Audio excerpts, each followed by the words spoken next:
हमारी आज की कहानी एक ऐसे लड़के के बारे में जिससे जिंदगी सब कुछ छीन लेती है और जब वो मौत के करीब होता है तो जिंदगी एक बार फिर उसे मौका देती है कुछ अच्छा करने का। पर क्या आप उसकी जिंदगी का कोई मतलब है? क्या वो अपनी लाइफ को एक्सेप्ट कर पाएगा? क्या लाइफ में मूव ऑन करना आसान होता है? इस तरह के कई सवाल आपको पूछने पर मजबूर कर देगी हमारी आज की कहानी।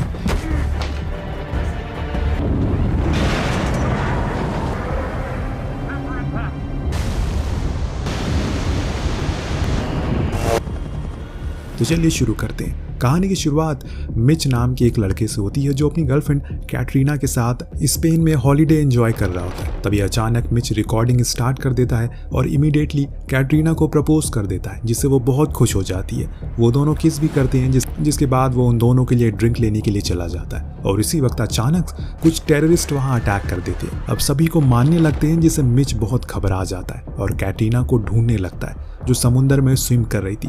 तभी मिच के पैर पर गोली लग जाती है, जिससे वो वहीं गिर जाता है, लेकिन फिर भी वो उसे ढूंढने के लिए जाता है।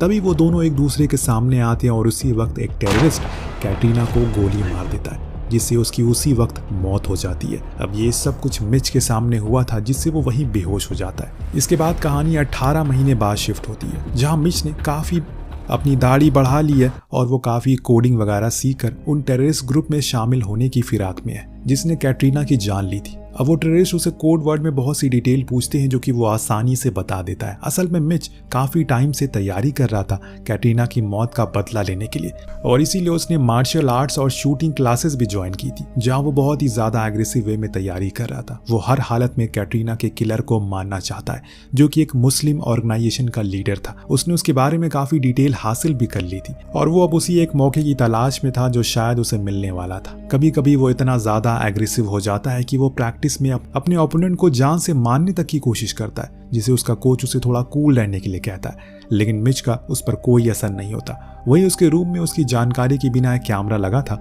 जिसे हर वक्त कोई उसे मॉनिटर कर रहा था। और सिर्फ उसके रूम में नहीं, बल्कि वो वहां आता है, कहाँ जाता है, सभी चीजों की इंफॉर्मेशन थी उन लोगों के पास। तभी एक रात मिच को उस टेररिस्ट ग्रुप का एक मैसेज आता है, जिसमें वो उसे मिलने के लिए लीबिया में बुलाते हैं, और ये वही मौका था जिसे मिच इंतजार कर रहा था। उसकी तैयारी इस लेवल की थी कि उसने अरबिक लैंग्वेज तक सीख ली थी, जिसे कोई उस पर शक ना कर सके। और इसी के साथ वो उनसे मिलने के लिए जाता है। अब वहाँ एक आदमी उसे लेने के लिए आता है, जो उसे फेस कवर करके उसके बॉस के पास ले जाता है। यहाँ वो लोग एक बार फिर से उसे उसके रिलीजन के बारे में बहुत से सवाल करते हैं और सभी जवाब मिच बड़ी आसानी से दे देता है। तभी उसकी गैंग का लीडर आता है, जिसे देखकर मिच समझ जाता है कि ये वही मौका है जिसका उसे इंतजार था। वो अपने हाथ की रस्सियां ब्लेड से काट ही रहा होता है कि तभी वहां CIA की टीम आ जाती है, जो उस टेररिस्ट को मार देती है। अब उसे अपनी आंखों के सामने उसे मरा हुआ देखकर मिच का दिमाग खराब हो जाता है। वो उसकी बॉडी पर चाकू घोंपने लगता है और इसी के साथ CIA अंडर अरेस्ट कर लेती है उसे, और वो उसे 3 दिन तक पूछताछ करते हैं। उन आतंकवादियों को ढूंढने का बस यही मोटिव था कि उसने उसकी गर्लफ्रेंड को मारा था। असल में मिच शुरू से ही काफी हाइपर एक्टिव था, जिस वजह से उसे 3 स्कूल से निकाला गया था और आज भी वो काफी वॉयलेंट नेचर का है। तभी वहां पर CIA deputy director Irene Kennedy आती है, जो मिच से कहती हैं कि अगर वो 20 सेकंड लेट आती तो वो जिंदा नहीं बच पाती, और उसने काफी ट्रेनिंग भी की है। पर तभी आयरिन उसे CIA ज्वाइन करने के लिए कहती है, लेकिन मिच का कहना था कि ये ऑप्शन उसके पास पहले भी था, लेकिन वो अपना बदला अकेले लेना चाहता है। इस वजह से उसने CIA कभी ज्वाइन ही नहीं की। पर यहाँ आयरिन कहती है उसके पास अब 2 रास्ते हैं, या तो वो CIA ज्वाइन करे या फिर जेल चला जाए। जिसके बाद वो अपने हेड से मिलने के लिए जाती है और मिच को ओरियन नाम के एक प्रोग्राम में शामिल करने के लिए कहती है। पर उसके बॉस का कहना था कि मिच जैसा इंसान किसी भी ऑपरेशन के लिए बहुत रिस्की है। लेकिन तभी आयरन कहती है कि भले ही वो थोड़ा ओवर एक्टिव है, लेकिन उसने ही उन टेररिस्ट को ढूंढा है, जिसे वो काफी टाइम से ढूंढ नहीं पाए थे। और इसी के साथ मिच को ओरियन प्रोग्राम में भेज दिया जाता है, जहाँ आयरन उसे बताती है कि प्रोग्राम का लीडर स्टैन हार्ली है, जो उसके डैड के साथ नेवी में था, और वो एक अनबीटेबल वॉरियर है जो फिलहाल ओरियन के सोल्जर को ट्रेन करता है। अब आयरन का मानना है कि मिच के पास उस तरह का माइंड है जिससे वो उस मिशन के लिए एक परफेक्ट इंसान। हालांकि स्टैन का ऐसा मानना नहीं था और इस वजह से आयरन और वो उसे छोड़कर चले जाते। अब मिच को अपनी ट्रेनिंग पर काफी भरोसा था, इस वजह से वो एक ऑलरेडी ट्रेन सोल्जर की तरह बर्ताव करता है। जिसके बाद स्टैनली उसे बाकी न्यूबीज से मिलवाता है, तभी वो मिच को उस पर अटैक करने के लिए कहता है, लेकिन कुछ ही सेकंड में वो मिच को हरा देता है। इसके बाद वो एक दूसरे लड़के से उसे मारने के लिए कहता है, पर यहाँ मिच बड़े ही आराम से उन लोगों को मार रहा था और इसी के साथ स्टैन उन्हें सिखा रहा था किस तरह उस मिशन में वो बिल्कुल अकेले रहने वाले हैं और इस वजह से अगर उन लोगों ने जरा भी ध्यान नहीं दिया तो वो अपनी जान से हाथ धो बैठेंगे। वहीं दूसरी तरफ रशिया का न्यूक्लियर फैसिलिटी से कोई बहुत सा प्लूटोनियम चुरा लेता है और उन्हें इस बात का डर था फिजिसिस्ट की मदद से उसे असेंबल कर लिया गया तो उसे एक न्यूक्लियर वेपन बनाया जा सकता है। इस वजह से आर्यन ईरान के डिफेंस मिनिस्टर से मिलने के लिए जाती है, पर वो लोग साफ इनकार कर देते हैं कि इस ऑपरेशन से उनका कोई लेना देना नहीं है। खैर अब अमेरिकन मिनिस्ट्री कहते हैं कि उन्हें ईरान के मिनिस्टर पर बिल्कुल भरोसा नहीं है। इस वजह से वो ओरियन के बारे में पूछते हैं, जिस पर आयरन कहती है उनके सोल्जर जल्दी तैयार होंगे। वहीं दूसरी तरफ मिच की ट्रेनिंग कंटिन्यू रहती है, जहां वो खुद को प्रूव करने में लगा था। उन लोगों को अर्ली मॉर्निंग गन शॉट से जगाया जाता और कुछ वर्चुअल लोगों को शूट करने के लिए एक गेम खिलाया जाता है, जिसमें स्टार्टिंग में बहुत स्पीड में उन्हें कुछ लोगों की तस्वीरें दिखाई जाती है जिन्हें उन लोगों को मारना था। इसके बाद गेम स्टार्ट होता है और बहुत सी पॉपुलेशन उनके सामने आ जाती है। यहाँ स्टैनली पूरे गेम को रेगुलेट कर रहा था और वो गेम उन लोगों की इमोशनल टेस्टिंग का होता है। इस वजह से स्टैनली सभी को थोड़े थोड़े बीच में इलेक्ट्रिक शॉक देता रहता है ताकि उन लोगों के दिमाग पर स्ट्रेस बढ़ता जाए, जिससे बहुत से पार्टिसिपेंट परेशान हो जाते हैं और कुछ की तबीयत भी खराब होने लगती है। लेकिन इसके बाद भी स्टैनली उसे बंद नहीं करता और इसी बीच मिच कंटिन्यूसली लड़ता रहता है क्योंकि उसे वहां टेररिस्ट दिख रहा था जिससे वो मारना चाहता था और इस वजह से लास्ट तक वो उसे ढूंढता है और उसे मार कर ही गेम को क्विट करता है और इससे वो सबसे ज्यादा देर तक वहां टिका रहता है। वहीं दूसरी तरफ पोलैंड में कुछ लोग उस प्लूटोनियम को बेच रहे होते हैं। तभी वहां पुलिस आती है, जिसे घोष नाम का आदमी सभी को मारकर सारा प्लूटोनियम लेकर भाग जाता है। वहीं जब ये न्यूज़ बाहर आती है तो स्टैनली टेलीविजन पर वहां का फुटेज देख रहा था और वो घोस्ट को पहचान लेता है। वहीं मिच और उसकी टीम की ट्रेनिंग चल रही थी, जहां मिच जब फायरिंग शुरू करता है तो बंद ही नहीं कर पाता, जिसे सभी उसे पागल कहने लगते हैं। ये सब कुछ स्टैनली देख रहा था, लेकिन तभी वहां पर आयरन आती है, बताती है जो 15 किलो प्लूटोनियम चुराया गया था वो उन्हें जल्दी ही ढूंढना होगा वरना सब तरफ तबाही मच जाएगी। जिसके बाद स्टैनली उससे भी घोस्ट की फोटो दिखाता है, जिसे देखकर वो शॉक रह जाती है। असल में दोस्तों घोस्ट एक पुराना ओरियन ऑफिसर था जो कि शायद एक ऑपरेशन में मर चुका था, लेकिन आज उसे देखकर वो हैरान थे क्योंकि वो मिच की तरह ही थोड़ा साइको माइंड था। खैर अब आयरन स्टैनली को अपनी टीम टर्की ले जाने के लिए कहती है, जिसे वो मिच को भी शामिल करने के लिए कहती है। इसके बाद स्टैनली मिच को अपने ऑफिस में बुलाता और उसे वो वीडियो दिखाता है जो उसे कैटरीना को प्रपोज करते वक्त शूट किया था। ये देखकर मिच का दिमाग खराब होने लगता है। वो उसे बंद करने के लिए कहता है, पर स्टैनली ऐसा नहीं करता। तभी वहां वो टेररिस्ट कैटरीना को मार देता है और ये देखकर मिच खुद को संभाल नहीं पाता और वो स्टैनली पर ही अटैक कर देता है। पर स्टैनली उसे सबक सिखाता और वायर उसके गले के चारों तरफ बांधकर उसे चोक कर देता है। ये सिखाता है कि उसे किसी भी सिचुएशन में अपनी इमोशन को अपने ऊपर हावी नहीं होने देना, वरना वो जिंदा नहीं बच पाएगा। और इसी के साथ अब मिच रेडी हो जाता है। वो लोग टर्की जाने के लिए निकल जाते हैं। असल में उन लोगों को 2 टारगेट को मारना था, जिसमें से एक था घोस्ट जिसके पास प्लूटोनियम था और दूसरा था एक डीलर जिसके पास न्यूक्लियर वेपन बनाने के लिए ट्रिगर था। इस वजह से फिलहाल वो उस ट्रिगर वाले इंसान को मारने के लिए वहां पर आए थे। अब टर्की में उन्हें एनिका नाम की एक लड़की मिलती है जो उनकी टीम के लिए पिछले 5 साल से काम कर रही थी। वो उन्हें बताती है कि वो डीलर कहाँ है। अभी प्रॉब्लम ये थी वो काफी सिक्योरिटी के साथ आता जाता है और इस वजह से वो उसे ट्रिगर लेना और उसे मारना आसान नहीं था। तब मिच उसके असिस्टेंट को जानकर गलती से टक्कर मार देता है और इसी के साथ उसकी एक पेन ड्राइव उसके हाथ लग जाती है, जिससे उन्हें पता चल जाता है कि कल वो डीलर किस रेस्टोरेंट किस टाइम पर डील करने वाला है। और इस इंफॉर्मेशन को मिलते ही वो लोग अगले दिन के लिए तैयार हो जाते हैं। अब वो अटैक करने ही वाले होते हैं, तभी घोस्ट एक कोरियन ऑफिसर को पहचान लेता है और उसे वहीं मार देता है, जिससे सारी पब्लिक वहां से भागने लगती है। अब इस अफरा तफरी में वो डीलर भी वहां से भाग जाता है और स्टैनली मिशन अबॉर्ट करके सभी को वापस आने के लिए कहता है। लेकिन मिच उस डीलर के असिस्टेंट को पकड़ लेते हैं और इसकी मदद से उसके घर तक पहुंच जाता है। अब यहाँ वो उसके असिस्टेंट को मारता नहीं है और जब वो बिल्डिंग के अंदर जाने की कोशिश करता है तो उसे बहुत से कुत्ते घेर लेते हैं, जिनसे बचने के लिए वो एक कार में छिप जाता है। वहां से वो निकल पा रहा होता है कि तभी वो चालाकी से बैक डोर ओपन करता है और कुत्तों के अंदर आते ही खुद बाहर चला जाता है, जिससे वो वहीं बंद हो जाते हैं। इन सब के बाद वो उस डीलर के फ्लैट में घुस जाता है। वहां फायरिंग स्टार्ट हो जाती है, जहां उस डीलर के 2 बॉडीगार्ड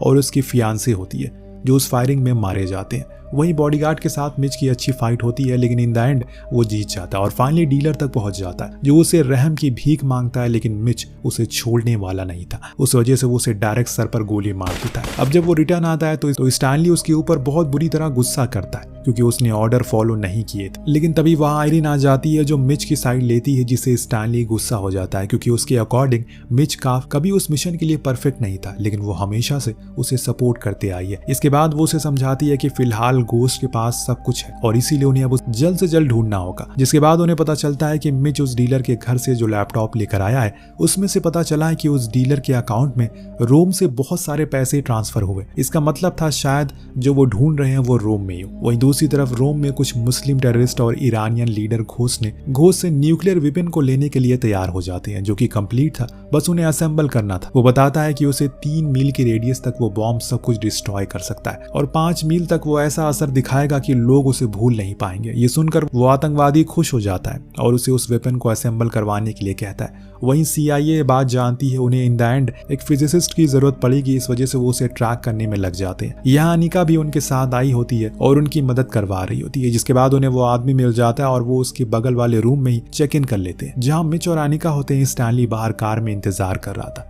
तभी अचानक उन लोगों पर कुछ लोकल माफिया के लोग हमला करते हैं। इसी के साथ वहाँ स्टैनली भी आता है जो फाइनली उन्हें बचा लेता है और इसके बाद वो लोग फिजिसिस्ट को वहां से ले जाते हैं। अब उन्हें पता चलता है कि ये सब कुछ घोस्ट की प्लानिंग। हालांकि मिच को उसके बारे में कुछ पता नहीं होता और स्टैनली उसे कुछ बताता भी नहीं है। जिसके बाद वो लोग दूसरे होटल में रुकते हैं, तभी अचानक एनिका घोस्ट का नाम लेती है, जिससे मिच को उस पर शक हो जाता है और वो सच में, और हम यहाँ जान पाते हैं कि वो सच में एक ईरानियन एजेंट होती है। जिसके बाद वो लोग उसे स्टैनली के पास ले जाते हैं और उसे उसके हैंडलर का नाम पता चलता है जिसे स्टैनली पहले से जानता था। वो मिच से वहां का सिचुएशन संभालने के लिए कहता है और खुद चला जाता है। अब वहां उसे पता चलता है कि असल में ईरान का डिफेंस मिनिस्टर और कुछ और गवर्नमेंट के लोग ही मिलकर उस मिशन को चला रहे हैं, क्योंकि वो लोग न्यूक्लियर वेपन को बनाना चाहते हैं और इसके लिए उन्होंने घोस्ट नाम के एक आदमी को हायर भी किया है। अब वो बात कर ही रहे होते हैं कि तभी कुछ लोग उन पर अटैक कर देते हैं, जिसमें वो हैंडलर तो वहीं मर जाता है।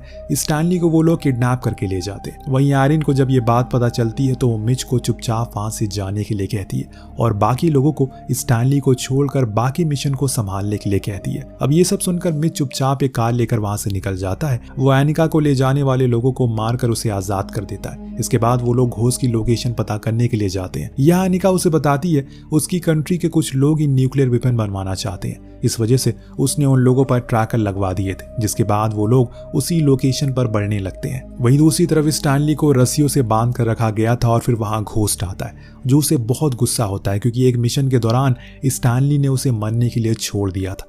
लेकिन असल में घोस्ट जब उसका ऑफिसर था तब उसने उसके ऑर्डर नहीं माने थे और इस वजह से उसे वहां छोड़ा गया था। और फिर वो उसे अपनी पीठ के घाव भी दिखाने लगता है ताकि उसे इस बात का एहसास हो कि उस पर दुश्मनों ने कितना जुल्म किया है। इसके बाद वो उसे उसकी टीम की लोकेशन मांगता है, लेकिन स्टैनली उसे कुछ भी नहीं बताता। उसके नाखून उखाड़ने लगता है जिससे उसे बहुत दर्द होता है, लेकिन दर्द का इस्तेमाल वो उसे भड़काने के लिए करता है। वो उसे कहता है कि ये सब कुछ उसकी गलती है, क्योंकि अगर वो ऑर्डर फॉलो नहीं करेगा तो उसके साथ ऐसा ही होगा। इसके बाद वो उसे मिच के बारे में पूछता है, पर स्टैनली उसे कुछ नहीं बताता, जिससे इरिटेट होकर घोस्ट उसे जोर से इलेक्ट्रिक शॉक देता है। वहीं दूसरी तरफ स्टैनली एनिका के साथ लोकेशन पर आने के लिए कार चोरी कर लेता है और तेजी से वहां आने लगता है। वहीं अब तक आयरिन को भी पता चल चुका था मिच भाग चुका है, इस वजह से वो उसका पता लगवाने की कोशिश करती है। वहीं स्टैनली को जब होश आता है तो वो घोस्ट को और प्रवोक करने लगता है, जिससे जब घोस्ट के आसपास के लोग उसे अजीब नजरों से देखते हैं तो वो उन सभी को गोली मार देता है, जिसमें ईरान के लीडर भी होते हैं। इसके बाद स्टैनली कहता है कि अगर वो उसे मारना चाहता है तो वो ऐसे भी कर दे, पर घोस्ट कहता है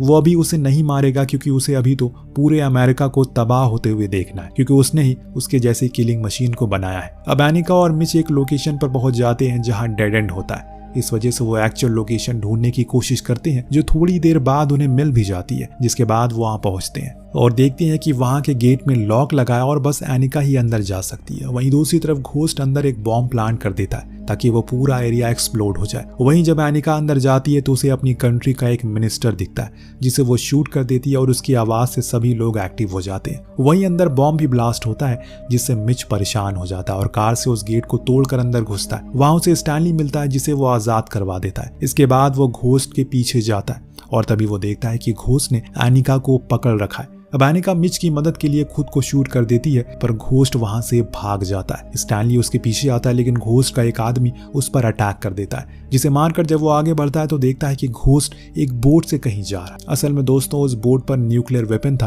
और वो उसे पूरे नेवी फ्लीट को तबाह करना चाहता था। ये देखकर स्टैनली तुरंत उसके पीछे जाता है, जहां उन दोनों में भयंकर फाइट होती है। घोस्ट स्टैनली को उकसाने की बहुत कोशिश करता है, लेकिन ऐसा कर नहीं पाता क्योंकि वो पूरी तरह से तैयार था। इसी के साथ वो घोस्ट को मार देता है और तब तक आयरन नेवी फ्लीट को भी सब कुछ बता देती है, जिससे वो लोग रेडी हो जाते हैं। तभी मिच बोट को अपोजिट डायरेक्शन में मोड़ लेता है, जाने लगता है, लेकिन तभी स्टैनली चॉपर से वहां आ जाता है और मिच को वो बॉम्ब समुद्र में फेंक देने के लिए कहता है, जिसके बाद वो उसे ऊपर पुल कर लेता है। तभी अचानक समुद्र में एक बहुत ही बड़ा ब्लास्ट होता है, जिससे बहुत बड़ी बड़ी लहरें उठने लगती है। वो लहरें इतनी तेज होती है कि उसे उस फ्लीट के बहुत से जहाज पलट जाते हैं और बहुत से जहाजों में पानी भर जाता है। इससे हम अंदाजा लगा सकते हैं कि उस बॉम्ब में कितनी ताकत थी। पर कुछ ही देर में सब कुछ शांत हो जाता है और कोई भी कैजुअलिटी नहीं होती, जिससे सभी लोग खुश होते हैं और इसी के साथ आयरन स्टैनली और मिच को मिशन सक्सेसफुल होने की बधाई भी देती है। इन सब के कुछ टाइम बाद मिच दुबई के एक बीच पर जाता है और वहां वो कैटरीना को याद करता है, जिसका मतलब था कि अब उसने रियलिटी एक्सेप्ट कर ली है, वो अब लाइफ में आगे बढ़ने के लिए रेडी है। वहीं आयरन स्टैनली से मिलने के लिए जाती है, जो हॉस्पिटल में होता है, और तभी देखती है कि ईरान का नया प्रेसिडेंट जो बना है वो एक बार फिर अमेरिका को न्यूक्लियर वॉर की धमकी दे रहा है। इसके बाद जब प्रेसिडेंट लिफ्ट में जाता है तो मिच वहां पहले से ही होता है, जिसका मतलब था वो अपने नेक्स्ट मिशन पर चल चुका है। और इसी के साथ ये कहानी यहीं पर समाप्त हो जाती है। आपको कहानी कैसी लगी हमें कमेंट करके जरूर बताइएगा। मिलते हैं अगले वीडियो में। Thank you so much watching. Peace out.